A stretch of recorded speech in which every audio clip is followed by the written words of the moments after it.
Welcome viewers to the third segment of the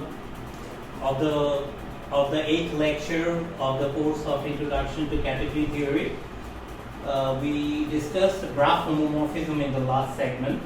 This segment will study paths in a graph. Okay, so let us get started with the definition of paths in a graph. Paths in a graph.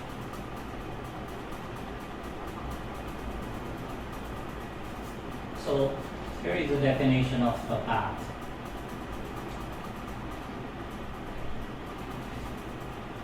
Let G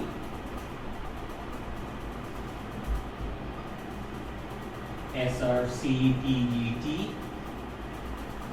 be a graph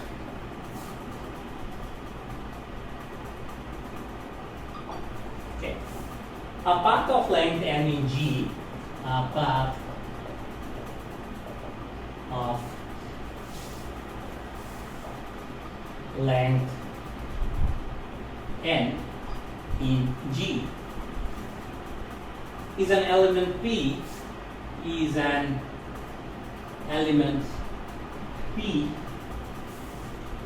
of the set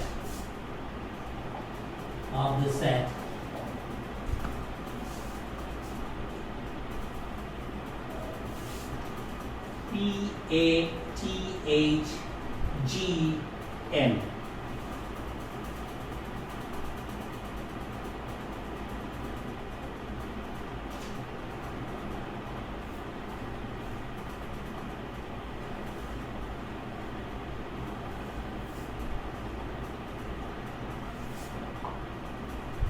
And it is a head to tail sequence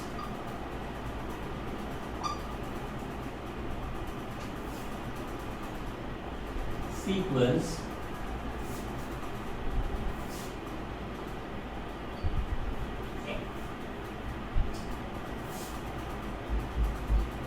B0 is the starting vertex and A1, A2, B2, A3, and finally AN that leads us to VN. Okay. This sequence we call P a path if it looks like a sequence like this, and it is going to be an element of this set. Okay. It is a head to tail sequence of arrows in G,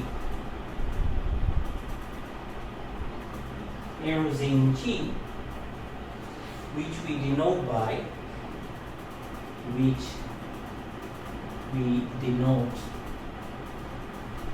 we're not going to denote P with this sequence, we'll just denote it with V0, the starting vertex, along with all the arrows, and Vn will be implied automatically at the end. So we don't need to mention Vn, we start with V0, then we mention all the arrows, A1, A2, all the way up to An. That's the notation of the path in this set, which is just an element of this set. Okay? Alright. In particular, we have the canonical isomorphism. In particular,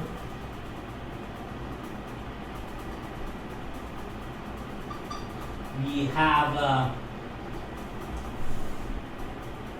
canonical isomorphisms.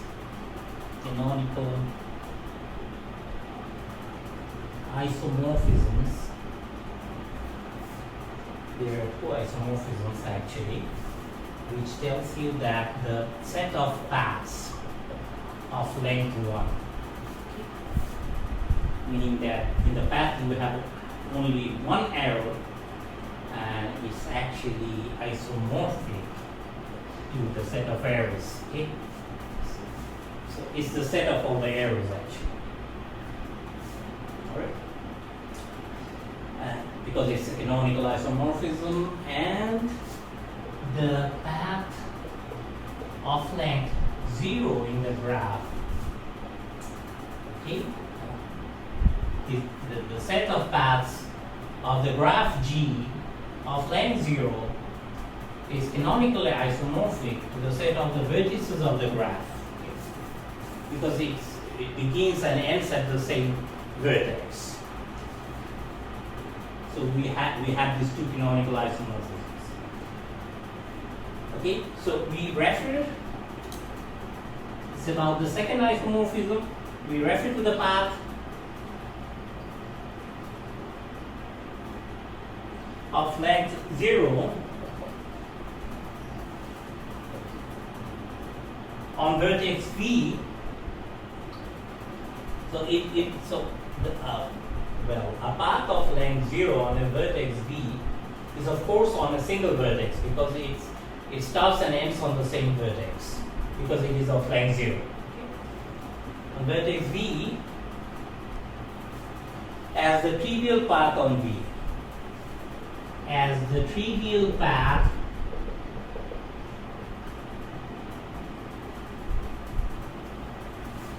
on V. So on every vertex there is a trivial path of length 0 which begins at V and ends at itself, and denote it simply by V, and denote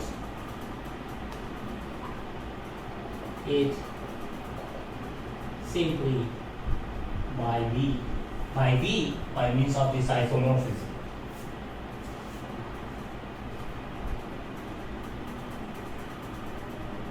Okay, now finally we have this notion of path G. We denote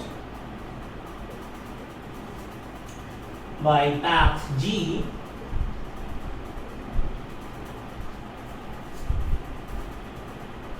to be the set of paths, to be the set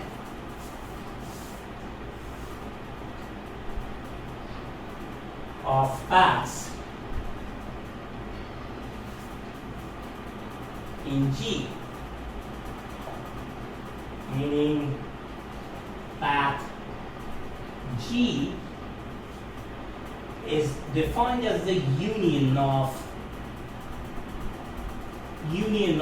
all paths of length n, where n belongs to the set of whole numbers. Okay, it's not the set of natural numbers like we said before.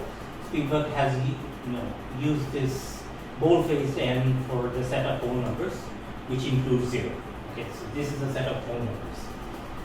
Okay, so if we take the paths of all lengths and take the union of all those sets, we end up with this set path G, which is precisely the set of all paths in the graph.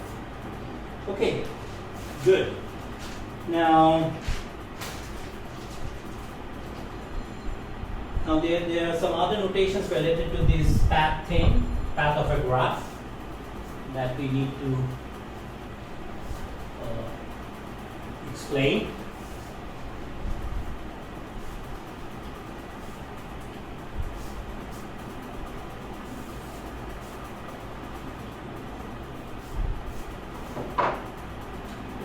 Okay, so every path, if you choose a path from this set, okay, every path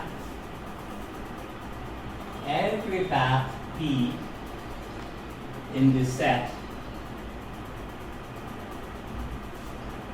path of any length, okay, does not have to be of length n, it can be of any length, which of course belongs to this set, has a source vertex.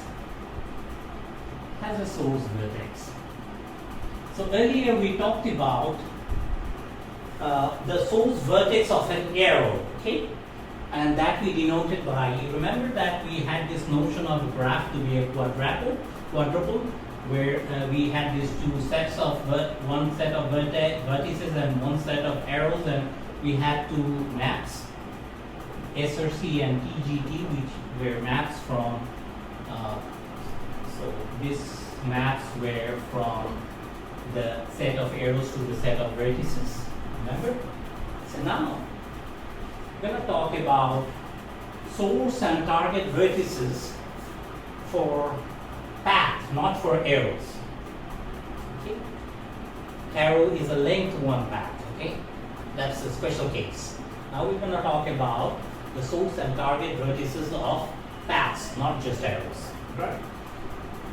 So it has a source vertex and a target vertex and a target vertex.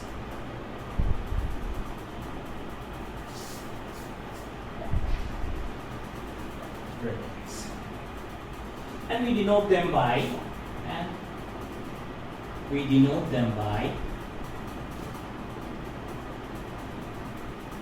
so since we have used these notations already, SRC and TGT, we're going to use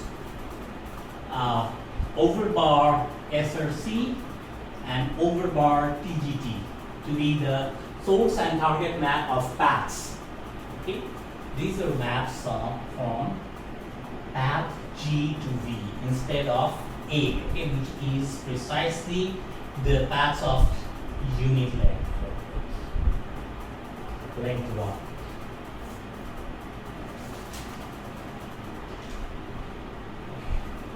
So in general, we have this source and target maps for paths. If P is a path, if P is a path,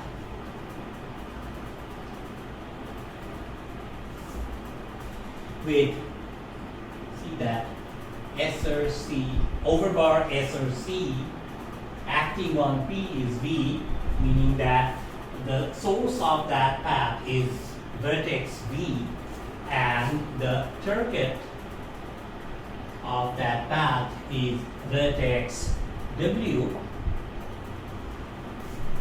We denote the path, we denote it by it we mean the path. We denote the path by this one, P from V to W. So P is a path from the vertex V to the vertex W. So given two vertices VW in V,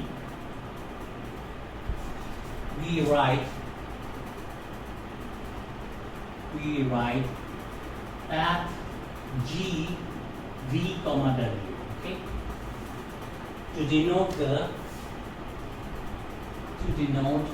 the set of all paths, the set of all paths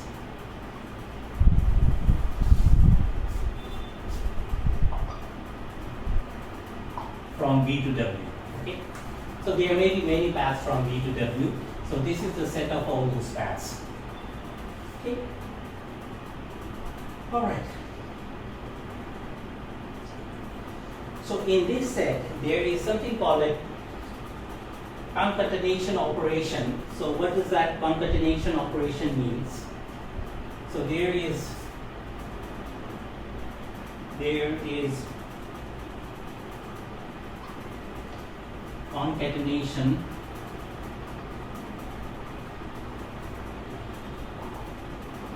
concatenation operation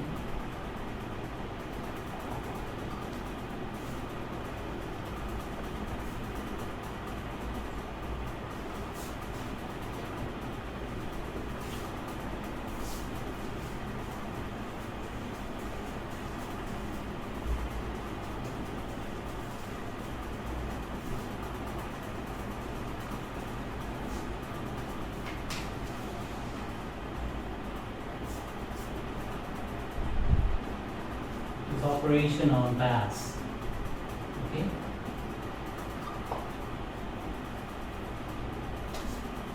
So given a path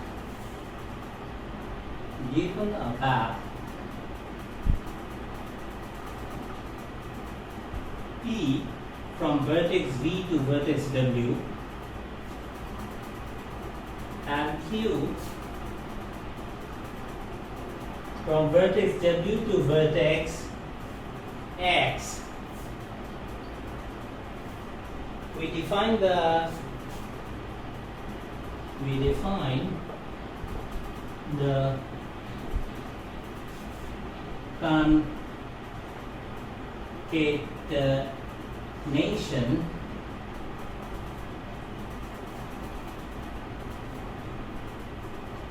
denoted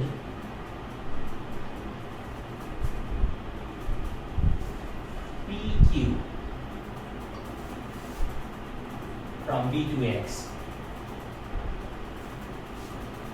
So you combine these two paths to obtain the concatenation of these two paths denoted by PQ from V to X in the obvious way.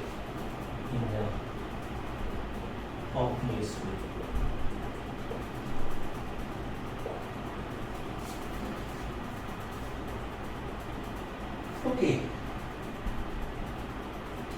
So now, if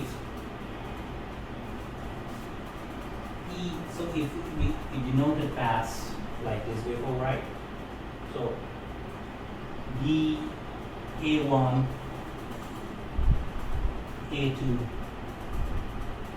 AN. So by this notation, we also see that this is the path of length n, okay, which begins in the vertex at B and ends with some vertex here, which can be determined by the action of all the arrows. And Q is another path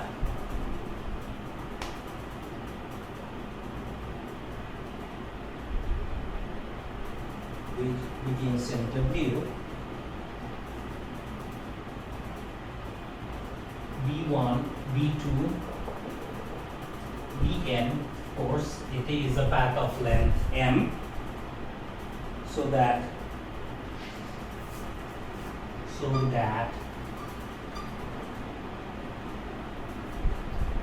we have to remember that the target of this path P has to be the same as the source of the path Q.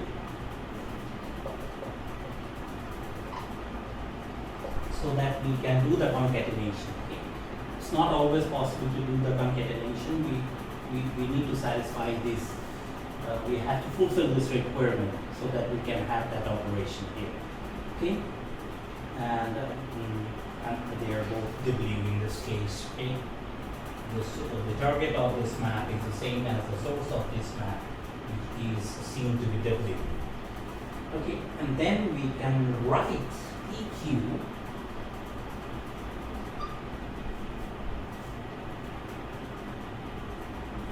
we can concatenate P with Q to obtain the following path, which begins at V, right? A1, A2, all the way up to AN. Then we start with V1, and then V1 all the way up to Vn. Okay. This is the path PQ, and here, see that here P is a path with the notation here. P is a path of length n, right? And Q is a path of length n. So that this guy PQ is a path of length m plus n. Right. Okay, good. So there are two other things to notice. It's like the identity map, okay? Compose a path with a trivial path. Alright? So let me talk a little about that. If P is a trivial path, if P is a trivial path,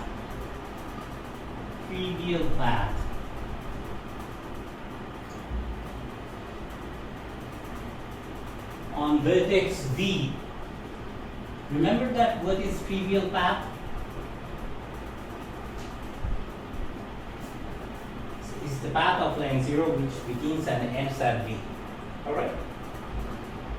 On vertex B, okay, and R is the trivial path, and R is the trivial path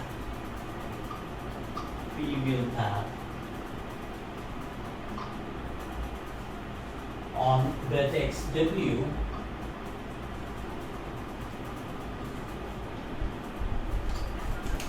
Then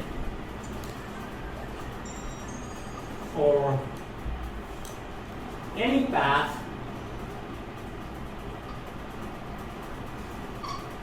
Q from V to W, so there is a path, a given path from V to W, for which one can write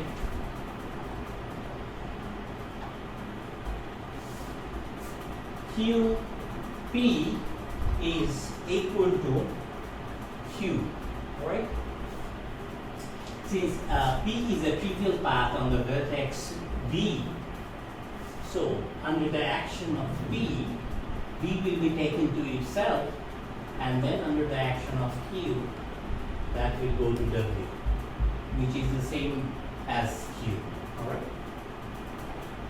And similarly, it's the other way around, RQ is the same as Q, where R is the trivial path on the other vertex W, alright? Okay, so now we start the discussion on orders. Well, it will take a while to discuss the orders. Let me do it in the next section, the next segment, alright? Alright.